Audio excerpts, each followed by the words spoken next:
Welcome everybody to a special live stream here on the Game Wisdom YouTube channel, or I'm sorry, Game Wisdom Twitch channel, and will be sent over to YouTube in a few days. We are going to be talking with Overhype Studios today about Battle Brothers, strategy design, and more. Unfortunately, James couldn't make it. We are doing this a little bit earlier in the day than what we're normally used to, but we're going to have a great discussion nevertheless. So, please welcome tonight my guest from Overhype, one of the designers of the game Battle Brothers, Jan.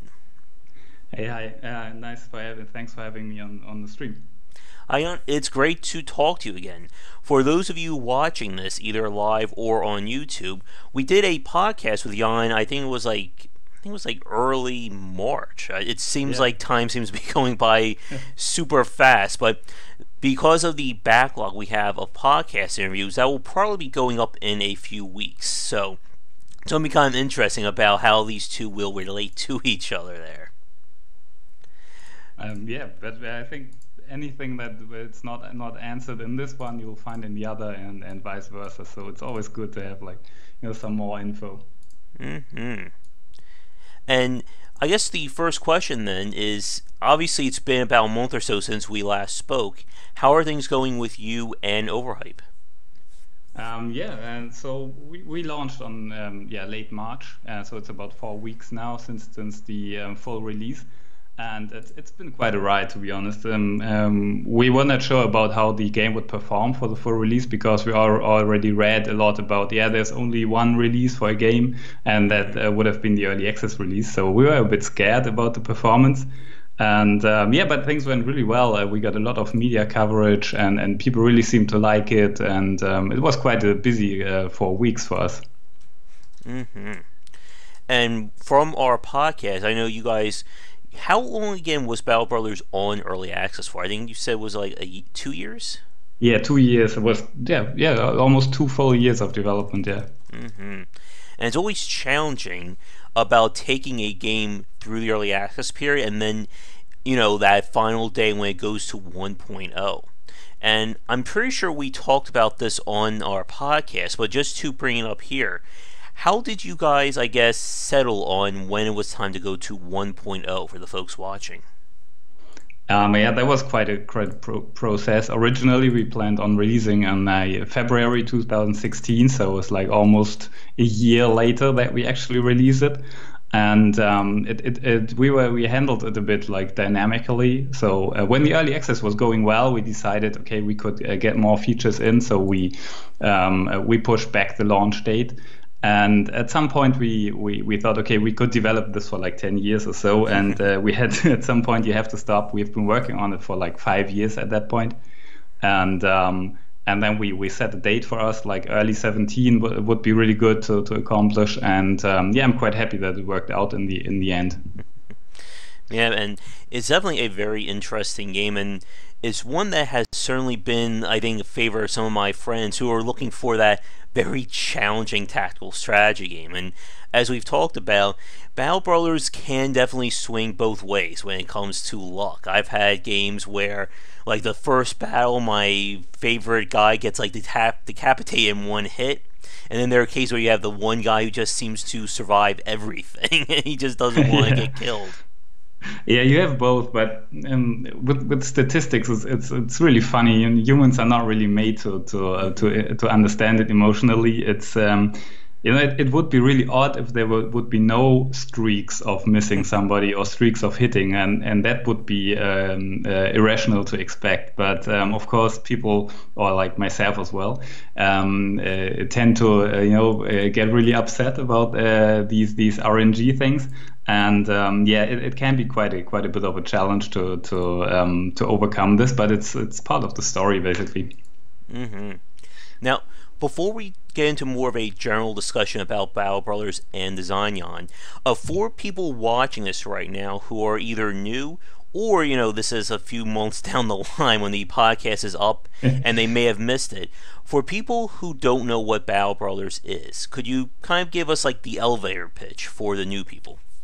It's basically a mercenary simulation in a low-power fantasy world where you have a world map where you manage your band of mercenaries, hire new guys, equip them, get contracts, and then there's a tactical combat where if you are asked to fight against enemies like bandits, undead, or whatever.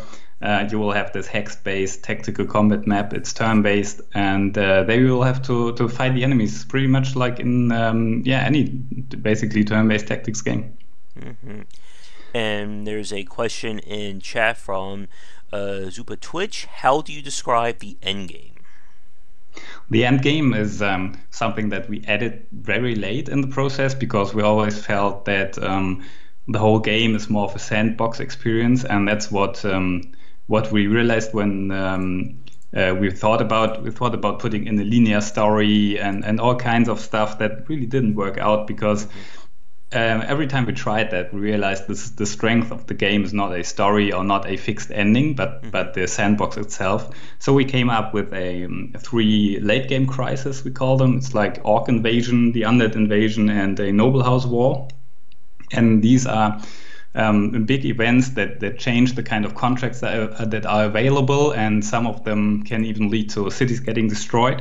And we wanted to give like an extra challenge at the end of the game, but people are not required to end the game once they have overcome this late game crisis, so that they can keep playing. And in fact, a lot of people asked us to remove the city destruction feature because they wanted to keep on playing and keep on playing and keep on playing. So we added an option so you can disable this feature. So and again, people seem to really like the sandbox part. And another question, I think I may know the answer to this one, but will there be, I guess, player versus player options in Battle Brothers? We thought about like multiplayer option or. We thought about that like for quite a while, especially at the beginning of the development. We thought it would be cool to have something like the new XCOM that has like this one-on-one mode, I think. But we only have like 1 programmer on the team. We're 3 guys, and ultimately we decided, okay, let's put all the resources in the single-player aspect because that's what we are good at, and that's the core of the game. So we didn't want to dilute our resources by spreading them too thinly. Yeah, and that's always a challenge when it comes to single and multiplayer design. We've seen many cases of what happens when developers like split their focus, and you see like either one aspect of it gets downplayed in favor of the other, or you end up with a game that just has an okay single player and a passable multiplayer, rather than something that's really good one or the other. Yeah, especially as this is our first game and we are not that experienced in the whole game making process. And multiplayer has some really tricky challenges, like all the netcode you have to set up and the interface. And it was a bit out of our comfort zone, to be honest. Now, I guess here's a question for you, Jan. Again, since the last time we spoke, it was just at the release of Battle Brothers. How has the overall reception been for the game since it's been about a month since we last spoke? I can cut that in 2 parts, like the player reception or customer reception and the press reception. And firstly with the customers, it's really amazing. Our rating is still really high on Steam, and it has dropped a little, but that was to be expected. And the sales were really good. And we're really happy about how people seem to enjoy the game and the release. And with the press, we got some reviews that are not really that favorable, but most of them are really good. And I think our game is really not a mainstream game, so press that is you can really see how the smaller the press gets, the more they play the game and the better they actually review it. So but that's to be expected. The game is pretty deep and pretty challenging, and if you do not have that much time and if you're maybe if it's not really your cup of tea, this kind of strategy game, it's a bit hard to get into, I have to admit that. Yeah, and again, that's always a challenge of any kind of game built around like hardcore elements, and especially when it comes to luck and probability, which I definitely want to ask you a few questions or get your take on that in the next minute or so. Another question in chat: if the game does sell well, do you guys have any planned DLC down the line?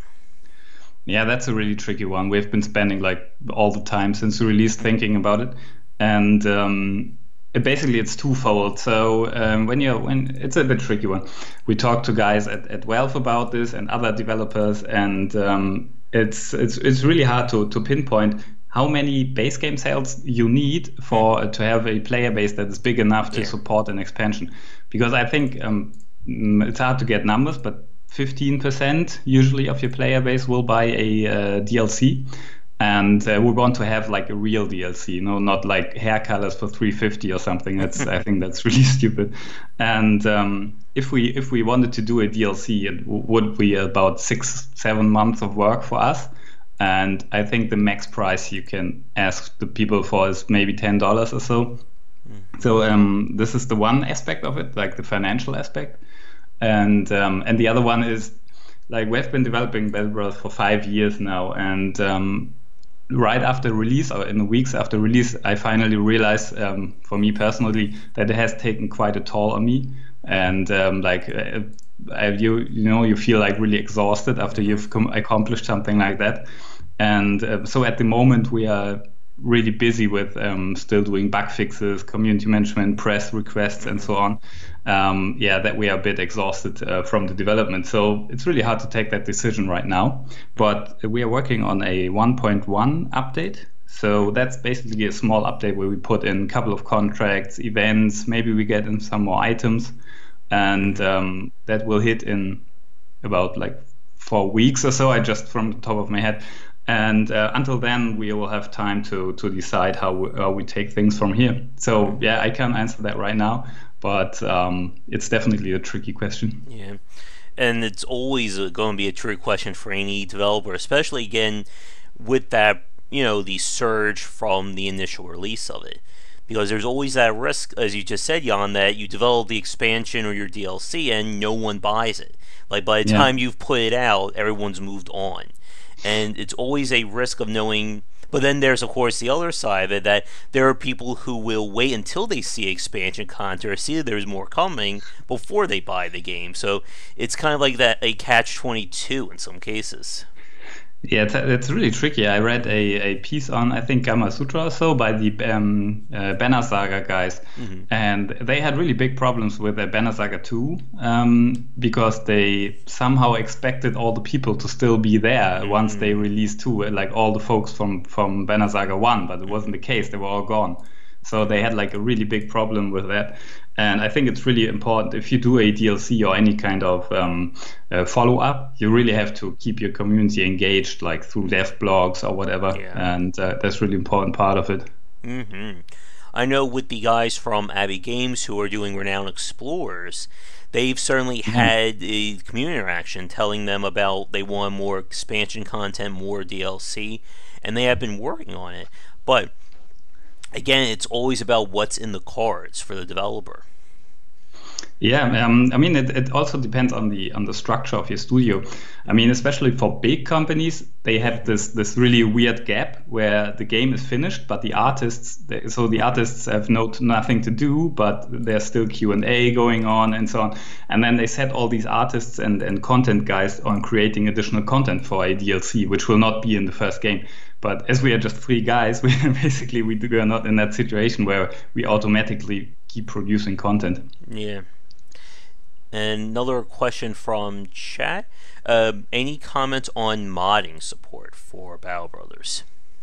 I personally, I'm a big fan of mods. Like, the biggest games out there are basically from mods, like Counter-Strike or and still like Mount & Blade, and all those games really live through the mods. XCOM, like.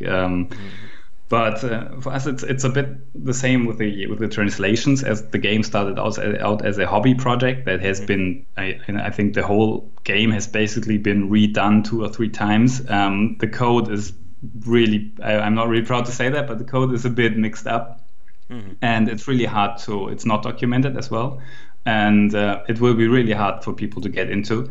And we're a bit reluctant to just open up all the code for everybody, so everybody could just use it and copy it or whatever. And it's if you've been worked on that for like 5 years, it's kind of your baby, and you don't want like people to do all kinds of weird stuff with it. But I personally am a big fan of mods, and I think that Battle Bros is a game that could be modded really well. And so I am all for it. But of course, we as a team have to decide on it, and also it's not a thing that has to be decided right now, I think. And people would also appreciate it if we tackled that later down the line. Mm-hmm. Yeah.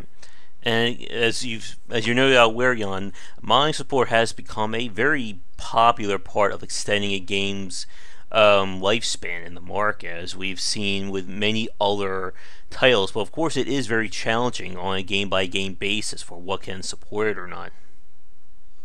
Yes, for example, if you look at the first XCOM, it's so tricky with the XCOMs because you have the 90s XCOM, and then you have the Fire Access one and the second Fire Access one. So now I'm talking about the first Fire Access one, and they didn't support modding. I think they hardly supported it at all, but still people were so into it that they managed to overcome all these hurdles and make the Long War mod, so that with the XCOM 2 they implemented Steam Workshop, and they even hired this one mod team for the Long War, I think, or not really hired but supported them a lot. So that's definitely something that is getting more and more of a foothold in the development community. Yeah. And the Long War mod is definitely a really interesting case. I spoke with, I think, one of the leads who designed it, I think it was last year, and they said that, again, like, Firaxis didn't release any modding tools for XCOM, so they just had to figure it all out on their own, because they really just wanted to make it. And it was basically like designing their own video game at the end of it, just due to all the work they did. And yeah, Firaxis went on to not only add modding support for XCOM 2, but then they commissioned them to, I think they've done 3 or 4 paid mods for XCOM 2, and of course they're actually doing the Long War 2 for XCOM 2 at the moment. I think that's Firaxis really realized at the right point how much this modding community was doing for them, and I think they did the right thing to embrace that. And again, I can only say that this gets really lame, but we just have one programmer, and we just do not have the resources to supply any modding tools or development tools. And if we had that, it would be like a really easy decision for us. Yeah. And again, it's always done, as we said, on a game-by-game basis. It's one of the great things that we've talked about with so many developers here and with the Record podcast is that no two studio is the same, or no two studios are the same when it comes to how they are run, what they can do, what they can do, stuff along those lines. And it's always a challenge of, I think, conveying that information to the consumer. Yeah, I think it's extremely important to do like what I call expectation management, and we've been aware of that very early in our development process. So, and I think it's also when you, for example, if you have to cut a feature, but you already told the people will be there, it's all about how we communicate it. And for us, I mean, I say it all the time, we are just a very small studio, but it's very important because people have, they play Ghost Recon Wildlands, and then they play a game that is made by a single guy like 10 minutes later, so you really have to keep them aware of the resources and the production value that is behind every studio. Oh yeah, or you get comments like people saying, why don't you just add multiplayer? It'll take you 1 week to add multiplayer functionality to your game. Sometimes people would suggest like anything, and you know what, I really like the suggestions by the people, but for me as I'm doing the project management of the game, for me it's not always what would be a cool feature, but also how much work will that cost, and then we have to prioritize all our features by how much do they actually add to the game and how much work are they, so we get like a matrix of what can be done and whatnot. And I would really love people in their suggestions to keep more in the back of the head. Okay, this is a cool feature. How much work could it be possibly?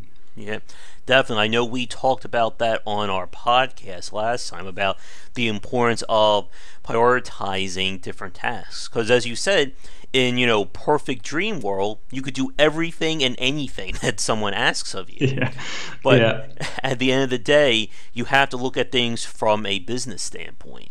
It is something that's going to take like 7, 8 months down the line, but only, let's say, 5% of your audience will actually see a benefit of it. Will that be worth it to the long term success of your game? yeah, and it even starts at that way more basic parts, Mm-hmm. like people wondering why we do not have legs on the characters in our game, and we didn't cut them for fun or because we thought it would look cool or so. Mm-hmm. But if we didn't do that, we wouldn't have a game right now. So Mm-hmm. we had to do it to cut animation and art workloads, so we could actually finish the game. So I think the smaller a studio is, the more of Mm-hmm. yeah, a really tight situation you have, and you're more of really tough calls you have to make on features and on on the production value in general. Mm-hmm. Definitely. And there's a comment in chat, but also I have a feeling someone may ask this whether on YouTube or on Twitch. But again, just to put it out there, I know another thing that you had to decide on, I know we definitely spoke about this on the last podcast, was of course having female, I guess, battle Yeah. sisters. And again, the challenge and the amount of scope that would go into creating that. Yeah, at first, we always wanted to have them in the final release. And at first we thought, okay, how hard can that be? We have to make a couple of art assets, some faces, maybe some background stories and some sound effects. And I mean, that's all not that much. But by the end of development, our whole event and text system got so complicated that we realized when we had female characters in the game, we would have to change all these dynamic sentences to match the right pronouns for female characters. And as any character could be male or female in every sentence, Mm-hmm. we would have to basically duplicate or multiply all the texts in the game, which are like 250,000 words by now. Mm-hmm. And at that point, we realized that we wouldn't be able to get it in the full release. One solution would be to cut all the female characters from all the events and just write a couple of events for female characters. But I think that would not have been a very good solution. Mm-hmm. Yeah, it's always one of those, damned if you do, damned if you don't situations. Yeah, and I know when we spoke, it's definitely another one of those things on your list that, if there is enough time and money, it would be something you would love to add to the game. Yeah, what we definitely would love to add is combat objects as well. Like if you fight on the graveyard, that you can actually see a graveyard. Mm-hmm. And don't quote me on this, but maybe we get some of them in the 1.1 update, but I cannot promise that 100%. All right. And talking about that kind of work with the dynamic events and such, I think that takes us to the next question in Twitch about creating this kind of simulation aspect to Battle Brawlers, and again, the dynamic world. So for those of you who are watching this either live or recorded, a major part of Battle Brawlers is the fact that the world is operating in real time. And a major part of progression is the impact of events. For instance, if a village has missing villagers or people are going missing around, then chances are you're going to have a contract to deal with a pack of enemies or undead or anything like that. And then, as you mentioned earlier, Jan, with the endgame events, those just, radically are going to change the structure of the world, and you're kind of left to pick up the pieces in a sense. Yeah, that's one of the most important parts of the game. And at the beginning of the development, we actually thought about putting that whole thing in at all, like the whole event system. And then we did. Then we saw it worked really well, and then we kept adding more and more events because we realized those events are really what make the game like stand out on the world map, especially. Like they are really memorable, and I think they are a really great addition and really create atmosphere in the game. Yeah, definitely. And the events are just like that kind of like randomness just really adds a lot to a strategy game. we mentioned XCOM earlier, and I think that's one of the things that really helped elevate XCOM 2 or make the difference between XCOM. Well, again, now I'm doing it too with old school XCOM versus new school, but Firaxis XCOM. There we go. Enemy Unknown versus XCOM 2. I felt that one of the small problems I had with the original Enemy Unknown was that even though the game was set up to be random, it didn't have enough randomness in terms of its events to make each play feel different.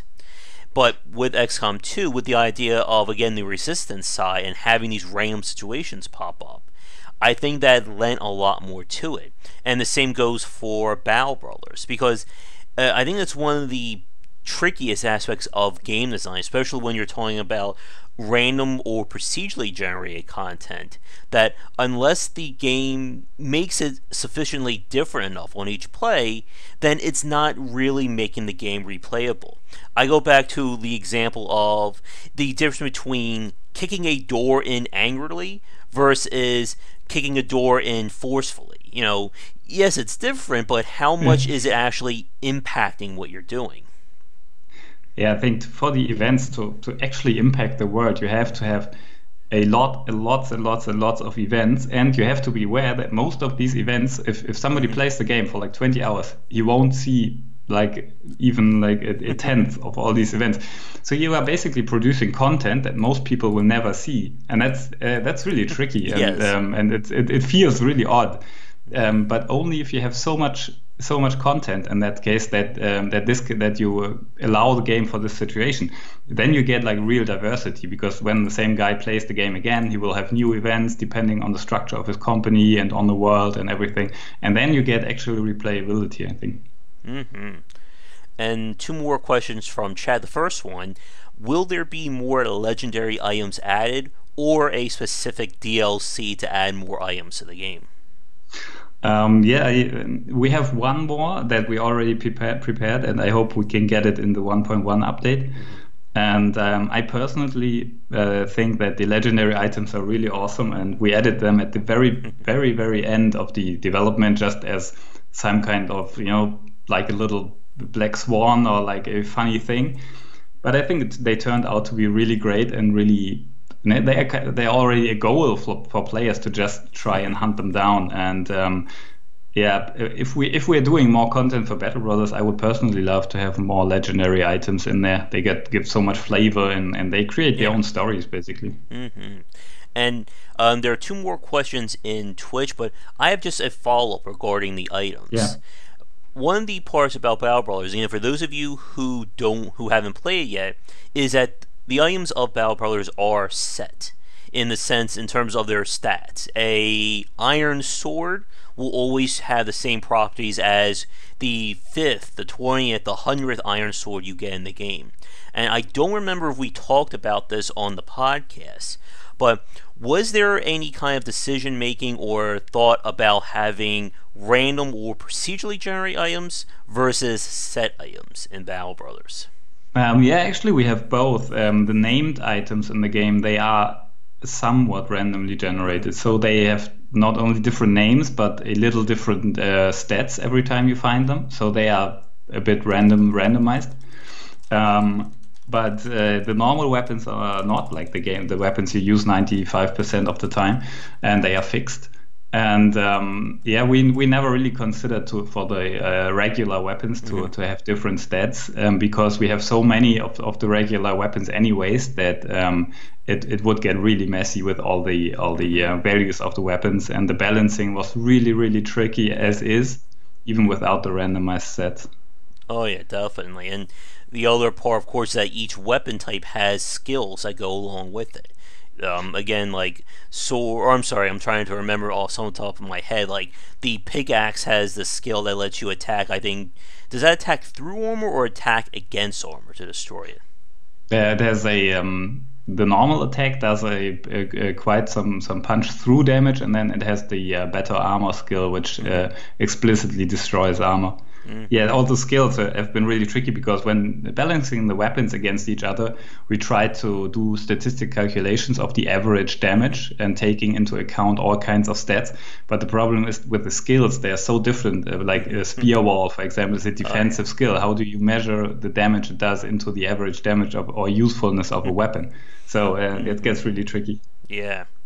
Getting back to the Twitch chat with questions, Reloading Cat, to clarify, when we were talking about the persistent elements or the world simulation, they were curious about the bandit economy, or how the world, I guess, operates around the player as you're going through a playthrough. Yeah, so in the very beginning of the game, I think it was like almost the first iteration we had. There was an actual economy behind every enemy camp. And so they would have resources like 100 points, for example. They would send out like 2 scouts, each worth 20 points, and they would raid something and bring back 35 points. So they could buy a bigger unit and so on. And this turned out to be extremely or mostly impossible to balance, and it ended up every city was destroyed after half a game and every time. So we had to change it around, and then we changed it back to contracts generating these camps. So we would spawn a contract in a city, and if you take on the contract, it will spawn a camp. And that was really artificial and not really, because you couldn't just wander off without the contract and find the camp because it wasn't there. And then we try to get a mix of both these systems. So we have reliability of the second one, and we have the realism of the first one. So what we ended up with is basically some kind of mixture. These enemy camps, they spawn dynamically and they spread from, for example, if you have an orc camp, there's a higher chance of other orc camps starting to pop up around it. And if there's a city and within a certain distance there is any kind of enemy camp, it has a chance of generating a contract of you taking out that camp. So we have a bit of a mixture of both systems. So we have the reliability for balancing, and also we have the realism of these camps actually being present on the map. Very interesting. About, again, like as you said a few minutes ago, Jan, that a lot of these events and this kind of simulation aspect, there's a good chance most players will never see it or ever think about it, but it's still a major part, again, of creating that world where it is replayable each time, because you never know what events are going to happen at any given moment. It's for us, it's really funny because we have people who have played the game for like 800 hours or so, and they know the game way better than I do. And at some point, we have to rely on what people tell us, what's happening actually in the game, because there's no chance that, we changed something, let's play 60 hours and see how it works. It's we cannot do that as developers. So we're really relying on people to tell us that. And that's always one of the great parts about early access. Again, is you get hundreds of eyes, maybe even thousands of eyes on your game, just picking it apart in every little detail.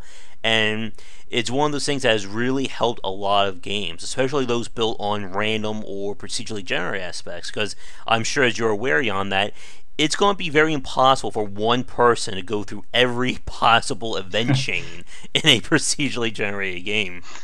Yeah, it's for us. It's really extreme. We have like generated characters, generated contracts, the world itself, everything in the game. Basically, really everything is randomly generated. And that was our goal. So 2 people who played the game would meet and they would say to each other, like, tell the story, and then the other guy goes, "Oh, yeah, mine was completely different. I had this and this and this happen."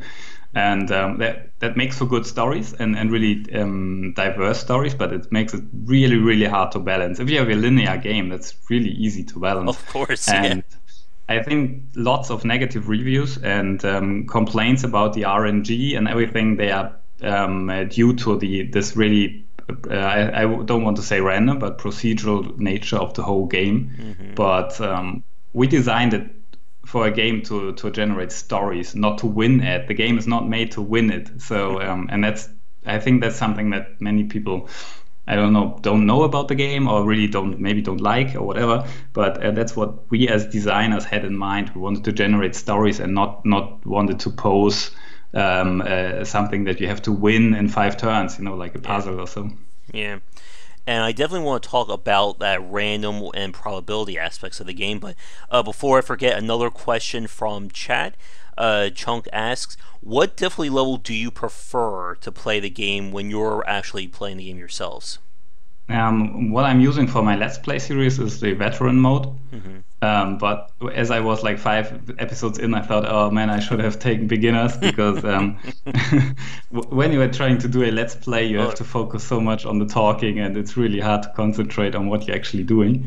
Oh, yes. And yeah, but for everybody who has played the game a little, I would definitely recommend the veteran. Not really the veteran Iron Man, because I personally think there are situations where you're not, for example, if you're not prepared to flee from a fight, if you don't want to do that, and people really don't want to do that, and then Iron Man is really tricky, because you have one bad fight and that can really mess up your crew.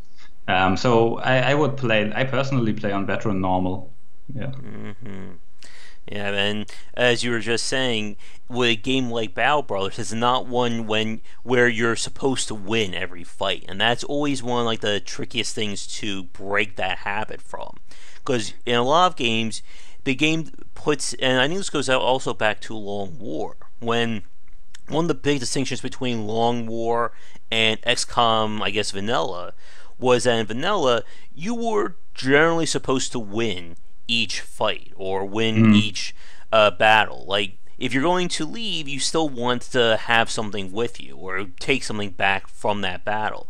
But when you get to Long War, and it's like, here's your group of 5 guys, here's 25 sectoids. It's like, no, throw your hands up and run back into the Sky Ranger. That city's screwed. And it's the same thing that happens in Battle Bros. Like, I had a play where it's like, oh, it's a graveyard. I mean, how many zombies could possibly be in this thing? And like, I see like 5 or 6. Like, that doesn't seem so bad. And then I like look up at the unit counter. It says 8 versus 22. And I'm like, nope, that's it. We're out of here. Everyone run. Yeah, it's really against the games that come out today. Like all major titles, they do, most of them do a lot of hand holding, and if the player, if he fails, he always thinks he has done something wrong, or the game didn't explain it properly, or so. And to give the player the freedom to fail. To give them agency on what's happening, and to trust the player to see a orc warband of 10 orcs and then say, okay, the game shows me this orc warband, so I'm supposed to be able to beat them. That would be like in other games, but in Battle Brothers you have to say, to trust your own knowledge of the game and of the world, to say, okay, those are too much for me, I have to take another road, Yeah. And to give this kind of agency to the player is I think it's not that it doesn't happen that often in the games industry nowadays, and but I think it's something that really rewards the player if he succeeds, because then he can say, this was my achievement, and not because the developers wanted me to succeed. Yeah, and it's all, as you're no doubt aware on, it's always very challenging to convey that to the player, that why it's that classic expression, losing is fun.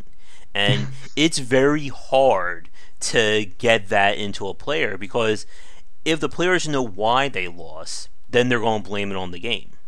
And being able to educate the player to the point where they can say, okay, this guy just killed me because of this, this, and this, versus them saying, this guy killed me because, the game just said it was time for me to die, the game just was completely against me, this game sucks. And the ever favorite part, I had a 90% chance to hit, but I missed, so therefore the game is broken. Yeah, that's what actually I talked about it as at another point. What XCOM does, that it secretly increases your hit chances, and players don't know that. So when they have like an 85% hit in XCOM, it's usually like 100% hit.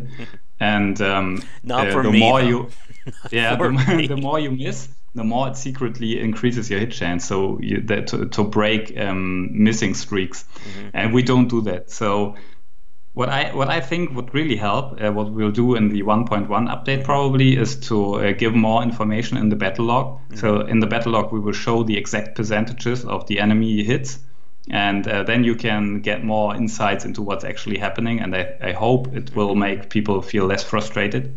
Yeah, and there's a comment in chat I'll get to in a second, but just staying on that for one more second. Being able to show the player like the probability or behind the scenes, I think is a very big part of educating them again about why something is happening.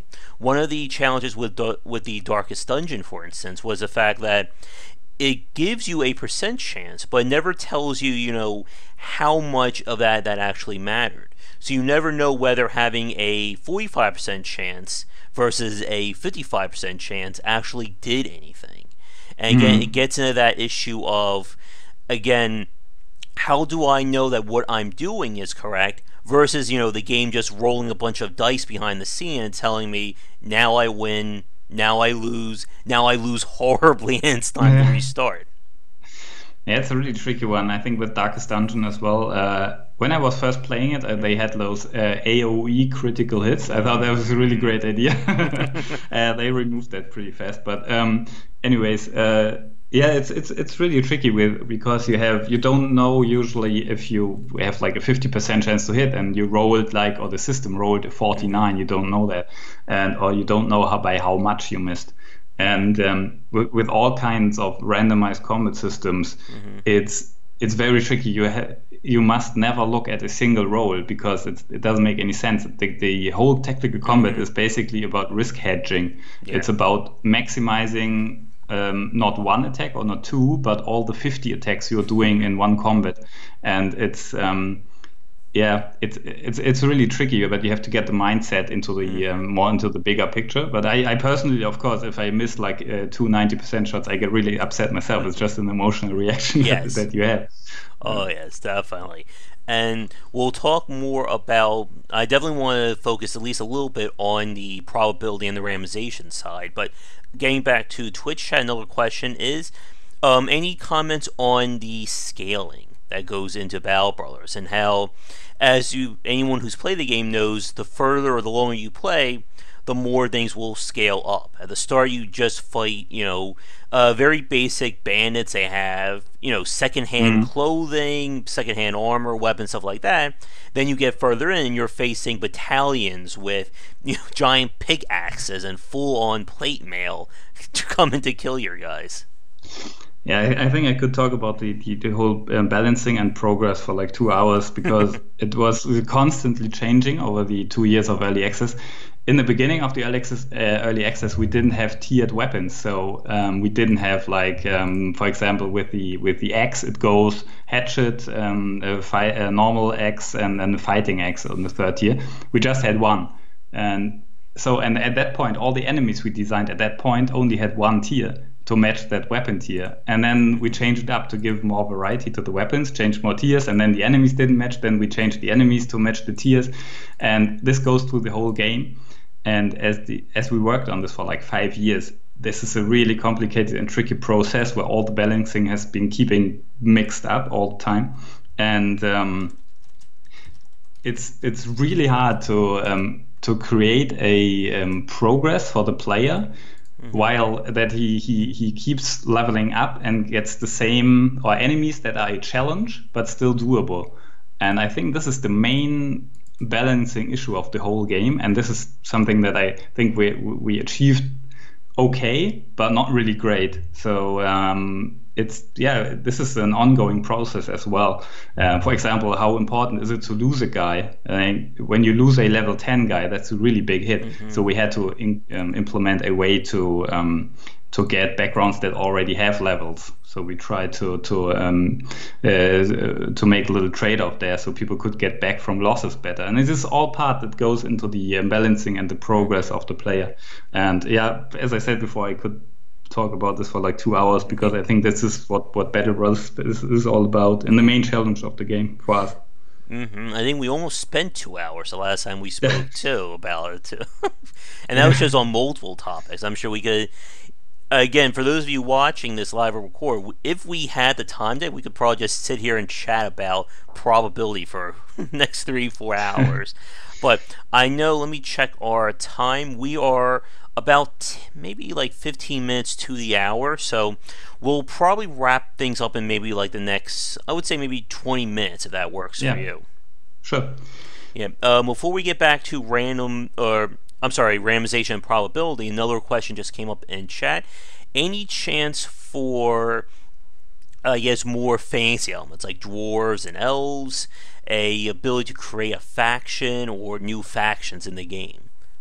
I think not, probably, because at the very beginning of the development, we had to decide on, okay, what kind of fantasy world we are doing. And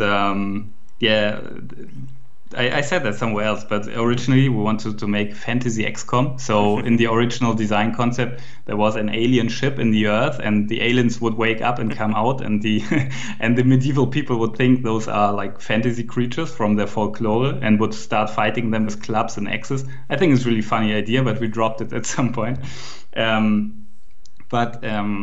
When we started out to make it like the serious part of the game, we wanted to do a low power fantasy world because I think there are so many high power fantasy worlds out there, and I think like doing that again wouldn't really add to the game. And also we wanted this feeling of normal humans who are like, some pig farmers who are like walking around the dirt, who gather arms and overcome those inhuman enemies like really massive orcs, ghosts, undead, and they don't really understand these enemies. These enemies are really alien and mystic and so on. And we wanted to keep this hero against the odds theme for the player as well. So that's why the player doesn't have magic that much. All right. And I guess getting back to talking about randomization and probability. I know earlier and by the way, I think you talked with us about that with the Fantasy Excellent. That was in the last podcast. I think so, yeah. But getting back to the topic of adding randomization and probability to the game, as we said, that's always a very hard part to balance. As you said, you can't just balance a game on 5 or 10 rolls or 5 or 10 interactions. And I guess from how you guys designed Battle Brothers and what you saw over early access and feedback, I guess, how did you take that information? Like, if someone says, again, like, I'm sure on your threads on the Steam forums, there are people who probably say your game's too hard, just as there's people who say, I'm 800 turns into my hardcore expert run and I'm bored of your game, make it harder kind of comments. Yeah, I think that's the reality of having a bigger audience.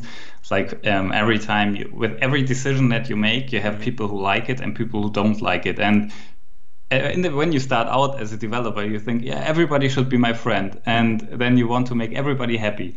And then you implement something that seems to many people ask for. And then out of a sudden, there are a lot of people who really don't like it.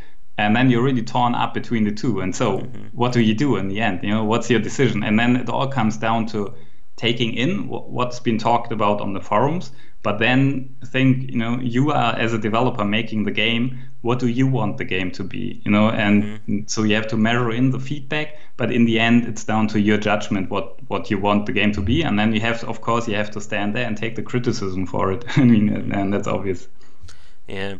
And I know, as we talked about earlier with a lot of the reviews from Battle Brothers, it is being split between the people who like the randomization, the probability, and again, that the fact that you can lose at this game. You're never, as you said, this is not a hand-holding strategy game where you're told exactly where to go any given time. This is a game where you can wander to a town, take a contract, and find out that there's now, 15 elite bandits against your 8 men, and you're kind of in trouble there. I think that's the. It can happen, but we spend a lot of time to try to minimize these events, and because we know they're really frustrating. And also, if you watch people play on YouTube and you see somebody playing the game, I'm playing Battle Brothers blind, then you think like, oh no, and because it's usually there will be moments like that in every campaign. And we try to minimize them, but with the procedural generated world, it's really impossible to achieve that, or really hard at least. Yeah. Another question from chat: will there ever be indoor fighting? Whether you're you're actually sieging a castle from within, or fighting in a bar or tavern or anything like that. We plan on doing that at some point, and when we have been toying around with the combat objects, and at some point in the development build, we had like a graveyard with lots of tombstones and graveyard walls and all that kind of stuff. And then we realized when playing on it, this is really not fun. It's the problem is with Battle Brothers, like for example, if you're fighting in the forest, you think, oh, this is really tight and really narrow and really annoying to fight in. And the same would be with indoor environments. I think Battle Brothers is best when you have like your battle lines and you have a bit of room to maneuver and actually use proper tactics and so on. So from the gameplay aspect, I think we have to be really careful not to make it too too narrow everything, because it's really annoying in the game because of all the mechanics. What I personally would like is to add more flavor to the combat maps. I mean, by giving some kind of backdrop or maybe some other top floor tiles or so. I think that would add a lot to the atmosphere. Mm-hmm. And like map design is one of those other very tricky aspects when it comes to random or procedurally generated content. When we were talking about XCOM, for instance, the difference in map design from Enemy Unknown to XCOM 2 was a very big deal, because of course they add in the procedurally generating engine for XCOM 2. Sorry, yeah. Oh, and a few comments from chat. Someone else asked about mod support, and we did bring that up earlier in the stream. Unfortunately, at this moment, it would be considered, I think, as you said, Jan, too much of a challenge due to how you program the game, right? Yeah, I can just quickly recap that. As I mentioned before, the game has been started out as a hobby project that other programmers and then Christoph or Rep have been working on for like 5 years, and the code is not really that clean of a code. There's no documentation, and it's something that we really do not feel comfortable releasing to the public at the moment. And also, we do not have the resources to actually develop modding tools or development tools. So we will come back to this at a later point, because I'm personally a big fan of modding, and I will try personally to get people into modding Battle Brothers, because I think it would add a lot. Yeah. Another question in chat: do some enemies in Battle Brothers have the same number of perks as like a level 11 brother, or is it always only some of the perks?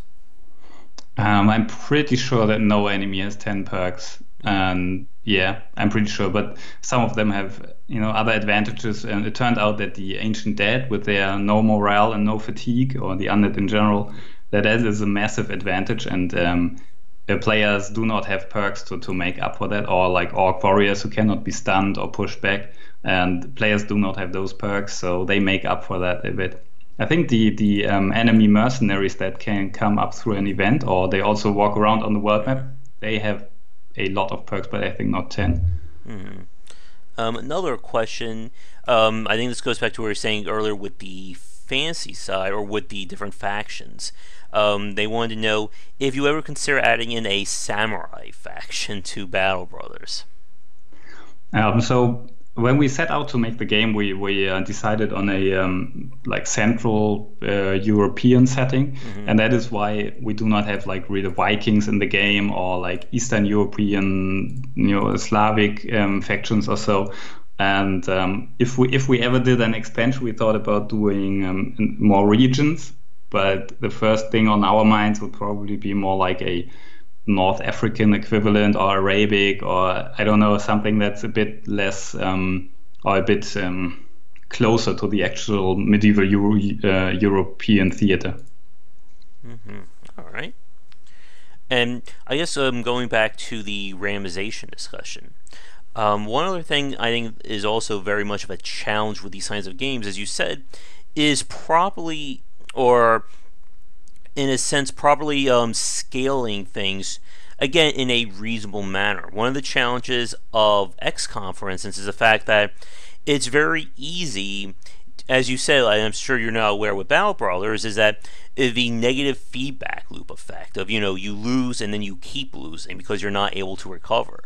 And one of the challenges when I play XCOM, again, is the fact, as you said, when you start getting high-level characters, you lose one, it becomes near impossible to try and get someone back to that level if he or she was your only high-level guy.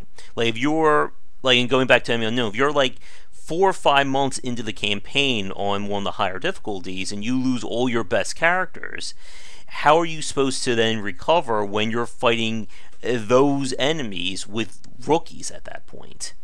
And one of the balancing, especially with, again, as I said with Battle Brawlers, is the fact that losing a level 1 Battle Brawler, it's bad, but it's not, oh my god, punishing. You lose a level 10 Battle Brawler near the end of the game, and it's like, how the hell am I supposed to recover from that? Yeah, that's something that we have been working on for like all the early access period, and it's really tricky. We implemented the permanent injuries so that not all your guys who are getting killed are actually dead. So in the beginning it was the case, there were no permanent injuries, and then we added the feature to buy mercenaries that already come with a couple of levels. That helped a bit. Then we added the training hall where you can buy extra experience for the guys, but all these things do not fully compensate like the loss of a late game brother. Then we introduced the reserve, where you are supposed to cycle out guys so that you can keep a couple of guys in the back that are not level 1 but have like a little lower level. But all of these do not fully compensate for losing a guy, but they make it a little bit less severe. So I think this problematic is one of the main issues for games like ours, that on the one hand, you want the player to lose people, but on the other hand, you do not want it to be so punishing that he has to reload or so that he has to start a new game. And getting this balance right is very difficult, because it also depends on how the guy is playing. How is he very careful, or is he very reckless or so? And I have to admit that that's like one of the really tricky parts. Another comment from chat. Fox Force 5 says, greetings to Jason from Burner of the Cave Crew. And he says, nice Burner, yeah. Hi Brenner, I can say. It's really awesome hearing from him. Nice. Shout out. Another question in chat. Any chance of additional animals in combat? I think there is an additional animal you can get through an event. It's you can get a tamed wolf. That's one. But we thought about, and you have a falcon, of course. I mean, but other animals like bears or boars or whatever are not planned right now. No. Okay. Another one. Someone would like more permanent injuries, like brain damage in the game, I guess, to make it even more challenging. We just added a couple of injuries because we felt, what was it, in the last patch, because there was one injury that was happening all the time. I think it was a split ear or something. So we added a couple of more injuries. I think they give a lot of flavor. So they not only connect the tactical combat and the world map, but they also give a lot of flavor and to what's actually happening. Then you see your crew, and half of them has like some kind of temporary injury, and then you remember this hard fight they've been through. So I really like them for that reason as well. All right, let me check our time here. We are, I think, just about at an hour. So I think in like the next 10 minutes or so, we'll start to wrap things up for you, Jan. For those of you watching this live right now, if you have any final questions about Battle Brawlers or design or anything like that, be sure to get them in the next few minutes. So I guess to probably move on or to start to wrap things up about Battle Brawlers, again, we could spend who knows how long talking about randomization and procedurally generated design. But I want to go back to one thing that you said a few minutes ago when we were talking about indoors versus outdoors when it comes to the battle system. Because I thought that was very interesting. Again, due to how you guys design the actual combat system of the game. For those of you who haven't played it, it is very much built on positioning. Again, there are things like zone of controls. We mentioned the spear wall earlier in the conversation. And when it comes to, I think, I just want to get your thoughts on what was the challenge of building the tactical layer of Battle Brawlers, especially when you're trying to combine with the procedural and randomly generated design that can that keeps the player guessing. Yeah, but the tactical comment was the first thing that we did, and before we even started thinking at all about the world map, we had a pretty accurate prototype of the tactical combat, because that was always the core of the game, and we made actually a paper prototype, like a board game that we played to test it. And because we thought if the tactical combat is not working and is not fun, then the whole game doesn't have any sense.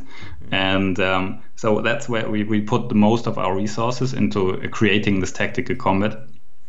And the challenges is with the battle maps that we have.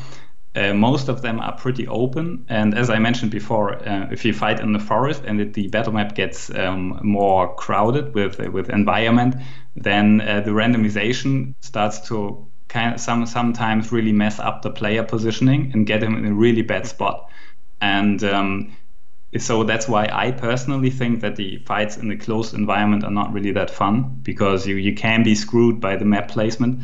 And as we do not have a proper positioning system or deployment where you can deploy each character out of resources, of course, and this can screw you pretty badly. So that's why we kept most of the battle maps rather open, and more went down the road of the different environments, like a swamp who's just hindering your movement, or the forest does the same. And yeah, that's how we went about it. And that's why I think the open battle maps play the best. Okay. And a few more questions from chat. I think this one's an interesting one. Right now, Duelist takes a lot of investment and are typically worse than a heavy armor two-handed or two-hander. Are there any plans to balance this, or the balance between how weak evasion is versus armor? Yeah, the balancing of the well, I think I can have to answer this in a more general context. What we wanted to do, we wanted to have two things. We want to have a system with a lot of diversity, and we wanted to have a system that is realistic, or somewhat realistic at least. And realistic means heavy armor is good, because it protects you no matter what. And in realism, light armor is, I mean, it's okay, but if you get hit with a heavy weapon, you do really want to have a heavy armor. But in games, you usually want to have diversity. You want to have people with light armor, with heavy armor, with shield, one hand, two-handed weapons, and so on.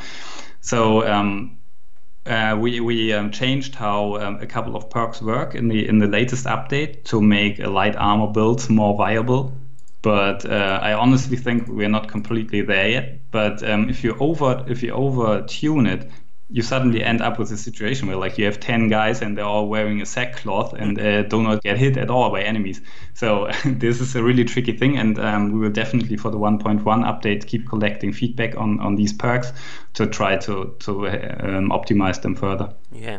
And that's another big element, again, about keeping the game replayable, because as anyone who's played a strategy game knows about the min-maxing side of things. Yeah. If everyone knows that heavy armor is better and light armor isn't, then everyone's going to go for that, and that's going to pigeonhole the design.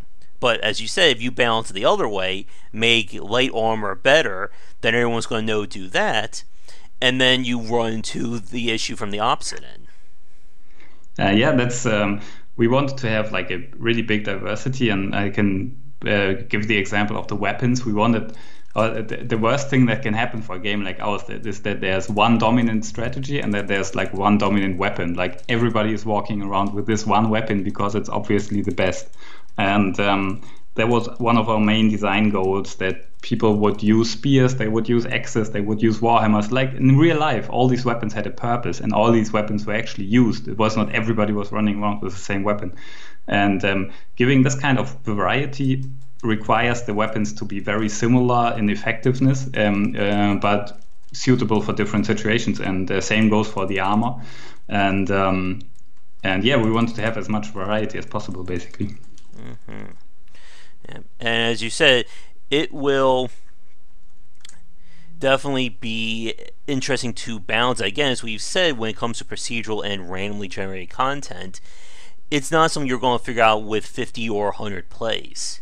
And I'm sure as you get closer 1.1 and beyond that, that it will probably be continue to be tweaked multiple times.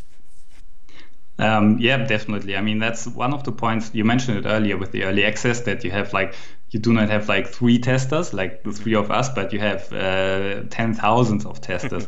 And that is something that is really awesome about early access, not just because of the balancing, but also because of all the bug fixes, because bigger companies have like QA departments of like 50 people or so, and we do not have that. So that's what early access is really good for, to get a really polished game out of the door. And I think many games that come out drop down to like a 70% rating just because they do not run properly. And with early access, you're pretty much sure that that won't happen. Yeah, definitely. And we got a few questions piling up, so let me get to them quickly here. Yeah, sure. Umza Frozen asks, any chance to reset perks on the training hall? Yeah, we thought about the training hall. Gave us a lot of headache because there were so many options for it, and we thought about respecking, but ultimately we decided that respecking was more for a game where you have a single character, because you're so dependent on this single character, like in World of Warcraft or whatever, or any role-playing game for that matter. And we thought it would be, you really depend on this one character, and then it's really, you have to be able to respec. But with Battle Brothers, we wanted to go more for a realism thing, where people cannot unlearn what they have learned. It doesn't really make a lot of sense. And we stretched it a bit when we decided to make guys that you can hire at level 5, and they have 5 unused perk points. I mean, that doesn't really make sense, but there we said we want to have usability over realism at that point. And there's always that challenge again of balancing realism with gameplay, and my goodness, that's probably an hour-long question or a discussion right there. Another one that was asked by Chung, I think this is an interesting one. How do you feel about the balance of the attribute points right now? Their response was that when it comes to deciding where to put your attribute points, it seems that melee range and skill, defense and fatigue are more important than health, resolve, and initiative in some cases. So what do you think about how the attribute point system works right now? Yeah, that's definitely true, but I think it was way worse in the earlier stages of the game. And we managed to increase the importance of initiative and resolve a little bit. But it's a really tricky one, because you only have three update possibilities each level up. So I think the decision is already hard enough, and there's no optimal distribution because of the talents of the characters. You have to take care of think about the talents as well. That mix it up a little bit. But you're definitely right that all these stats are not equally important. And for example, the melee skill or range skill is basically something you want to increase on every character on every level. And but I'm not really sure that I feel that is a big problem. Man. And again, it's one of those things that any way you balance it is going to push it in another direction, essentially. If you emphasize health above everything, then that's going to tell people to always focus on health or initiative or anything like that. But again, it's one of the ever-growing challenges when it comes to random or procedurally generated content. Yeah, it's something, and also if you start to make initiative more important, many people will get upset because their usual way of distributing points is getting mixed up. So the later in the development cycle, you have to be, this is a general topic by the way, you have to be more and more careful about what you change in the game, because people will get more and more upset with the changes they make. And the bigger the changes, the more feedback, I would call it, feedback you will cause from the community. Yeah, and that's another very interesting point. Again, especially about games that have gone through the whole early access, where people can see the game from beginning to middle to end. Once you go beyond that, it becomes increasingly more difficult to make grand changes to your design. Because as you said, Jan, one little change to one aspect is going to reverberate out and touch every aspect of your game. And it's impossible for you to know just exactly how much that will impact things going forward. Yeah, and I think that can be a really bad thing, that you get deadlocked in a situation where you feel the game needs a certain change, but you know the community will not like it. And then you are torn between pleasing your community and making the game that you want to make, or making a needed change to the game to make it better. And Darkest Dungeon had this really big issue where they had to re-roll some changes and they had to make it optional. And that can be a really big problem. And there is no real solution to it, but I can say usually I think it's best if you stay true to your vision of the game. And if you communicate it properly to the people, they will usually understand it. Yeah, and that's always again, like going back to where you said the star, the cast, being able to convey, bad news to people, or conveying, something they don't want to hear. There is an art in of itself of being able to talk like that. And I think that's a really good point about that balance between the developer vision versus, pleasing your audience. And it's always a very tricky balance, because you want to be malleable, you want to be open, but at the same time, you still have to design the game based on what your foundation or what your vision is. Yeah, that's something that we've been through, like, for all the 2 years of early access. And but in the end, I think we have been pretty harsh with what we think was the right vision for the game. But that's mainly because of our background, because this all started out as a hobby project, and the only reason we were making this game was because we wanted to play it ourselves and nobody else was making it. And if you make a game basically for yourself and hope other people like it, it's you have a very strong vision for the game then. And I think if you try to please people, I said that before, you can get really lost in between different positions, and in the end, you please no one. So it's not. I think that's not really a good way to go about it. Yeah, I want to touch on that, but we have a few more questions that popped up that I want to get to. Another one is, do you have any plans to add in any new enemy factions or types in the future? Yeah, that depends on if we are actually making a DLC, which is still up in the air at the moment for various reasons. And we will keep everybody updated on this about in our blog posts, and once the decision is made. But I personally would love to add more enemies, and my personal favorite is a demon or cultist faction.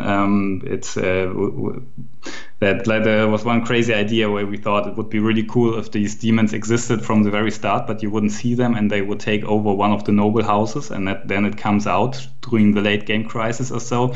Some kind of that crazy stuff. But I think that would be really cool, and also it would be really cool to have more beasts to give like more variety to and more danger to the nature, like beasts living in the swamps or so on, and get a little more creative with the enemies. Cool.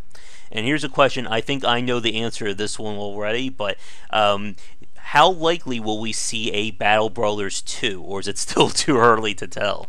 No, it's not. I mean, for example, we talked to the guys behind Xenonauts, if you know that. It's also an XCOM inspired indie game. It was pretty successful, and they didn't do any expansions, and straight went to Xenonauts 2. And for them, the main reason was, by the way, because it started out as a hobby project and the code was really messed up. And it's a similar situation we are in. But I think the problem is, the better your first game is, the more difficult it gets to make at least an equivalent. Because when we are making Battle Brothers 2 with like all 3D engines and awesome animations and all, we basically have to recreate Battle Brothers 1 from scratch and then start improving on it. And so it's an insane amount of work and the outcome could be something that's not as good as Battle Brothers, which would be a real shame. But I think if we did Battle Brothers 2, we would have to give it like a little twist. For example, you're not controlling individual mercenaries, but mercenary bands, and you're basically like the leader of a mercenary army or something like that, to give it some little different twist. Yeah, and that's always one of the trickiest parts of balancing when you go to a sequel. Do you just create, your first game but better, or do you create something separate so that the first game stands, alone, or it can still stand up to it?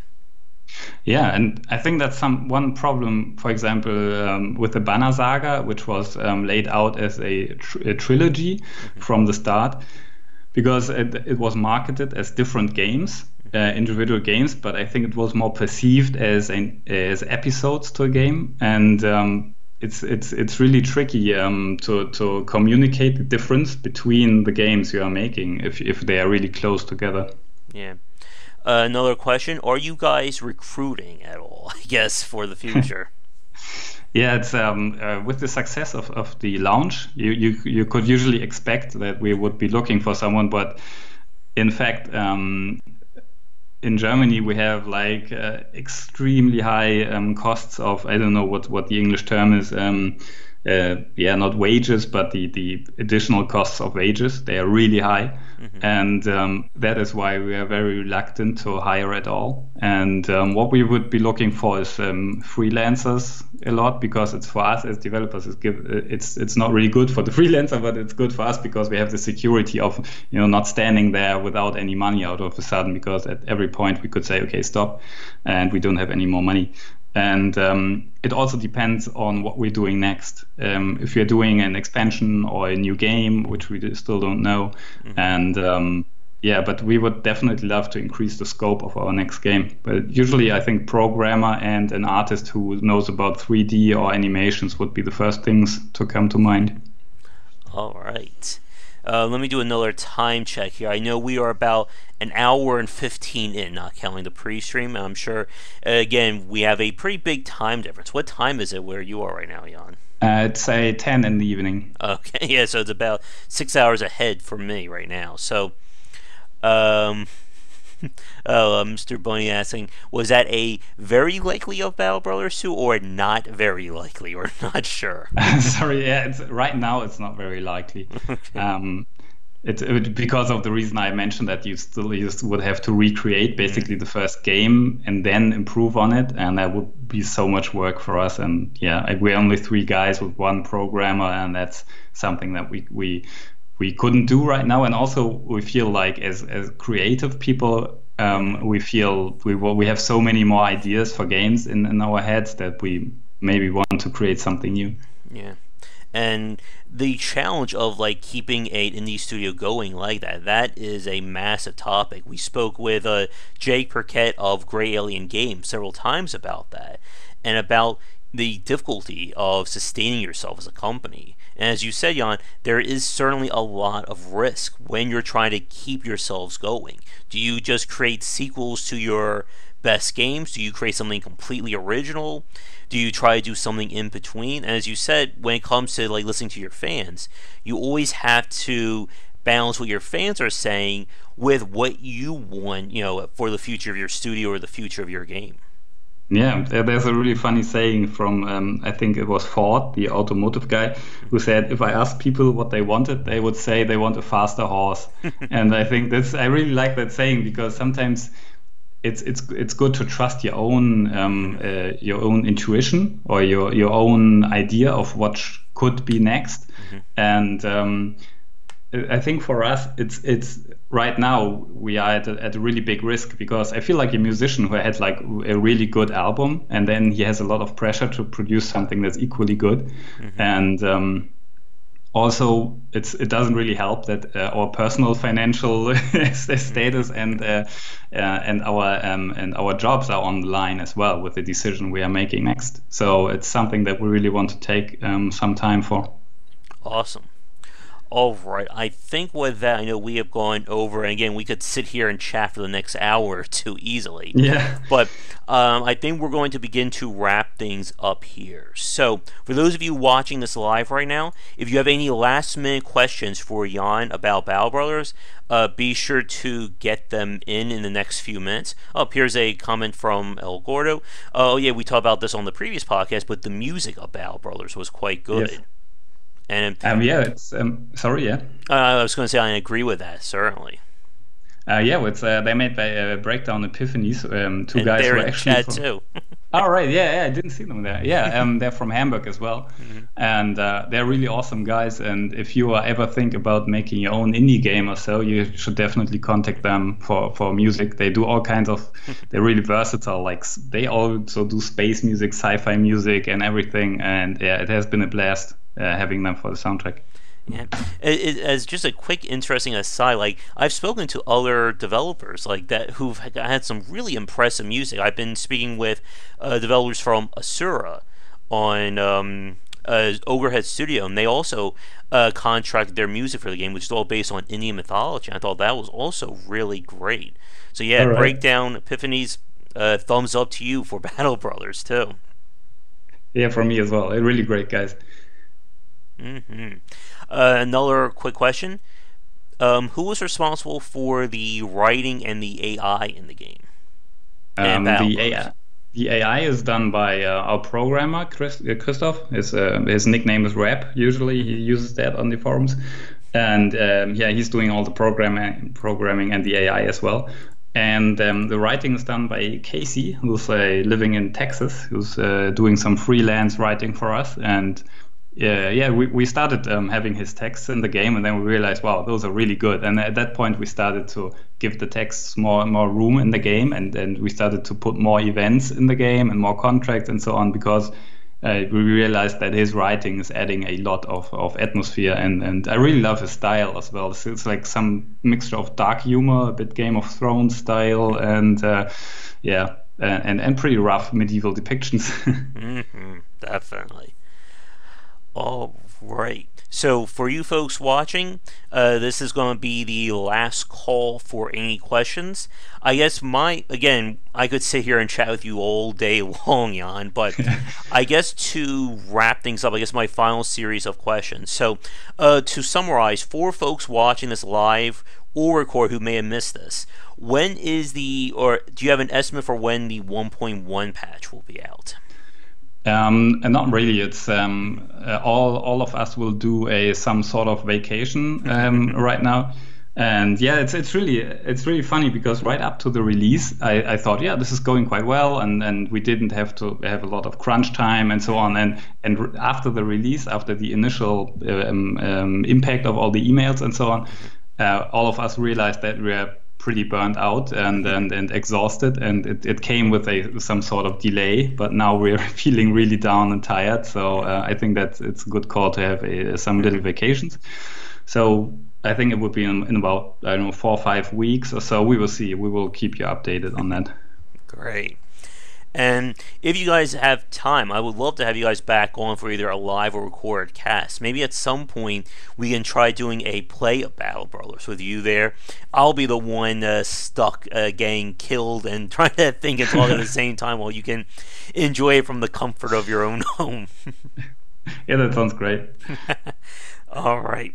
And, excuse me. I guess here's one final question, and I think I was going to ask this one as well. Do you have any definite ideas for your next project? Wow, my voice is dying, so I'll let you answer that while I take a sip and cough off camera. Yeah, we have. I mean, we have too many ideas, but what I would personally love to do would be some sort of Jack the Lions remake. It's not like really a remake, but a Jack the Lions inspired game. There have been some. I really have to be careful not to sound too arrogant. But there have been some games in the Jack the Lions line that were not living up to the original Jack the Lions 2, let's put it that way. And I think there is a lot of potential in that genre.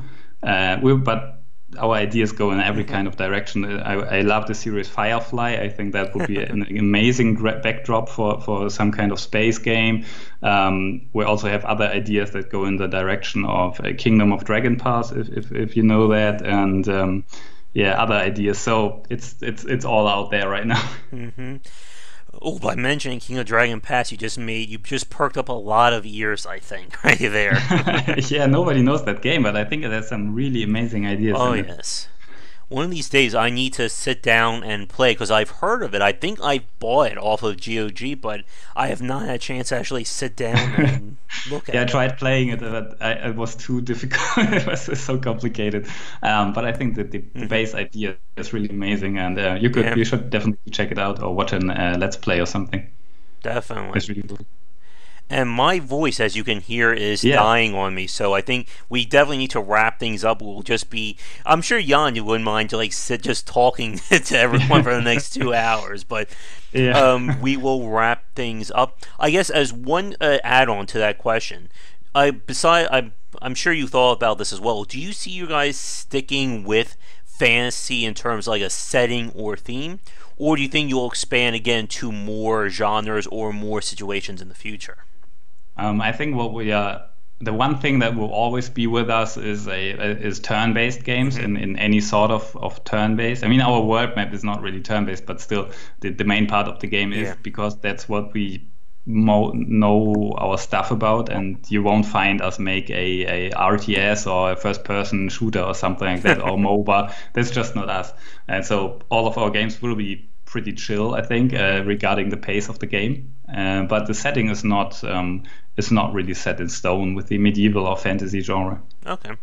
So I guess we won't be seeing like a gritty Farmville sequel to Battle Brothers in the No, future. not really. Yeah.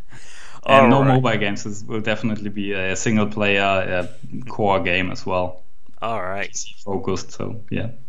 All right. So I think with that, it is certainly time to wrap things up for the future. So, or for now. So Jan, thank you so much for coming on today. Like I said, it will be great to hang out with you guys in the future. Definitely take a well-deserved vacation. And like I said, I think we're all going to be waiting to see what's coming next for Battle Brothers and whatever's the next project down the line for Overhype. Yeah, it was really great fun. And if Brenner is still there, he should definitely hit me up on Facebook or email or so. All right. Jan, if you wouldn't mind hanging on Skype for like a minute when we end the Yeah, stream, sure. I just have a few post-interview questions to ask you. But for you folks watching this right now, thank you so much for tuning in to our conversation. And thank you from Breakdown Epiphanies for coming on. Again, 2 thumbs up for the music. But we're going to end things here. For those of you who are brand new, if you enjoyed the stream or watching this record on YouTube, be sure to like and subscribe if you want to keep up to date. I will usually stream a variety of games most nights around 10 Eastern, and whenever we can get them, we of course love to have more developers on for a live stream. If you are a developer watching this right now and would like to hang out with myself or with my contributor James when he's available, be sure to get in touch with me, Twitch, Twitter, email, the whole shebang. And be sure to check back daily for more great discussions on game design here on my main site, gamewisdom.com or game-wisdom.com. I put a link to that in the Twitch chat earlier. And of course, our YouTube channel, now over 1,600 subscribers strong.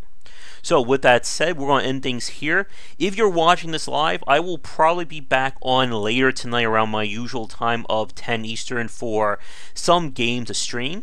For those of you watching this recorded on YouTube, like I said, that's going to do it for today. So again, Jan, thank you so much for coming on.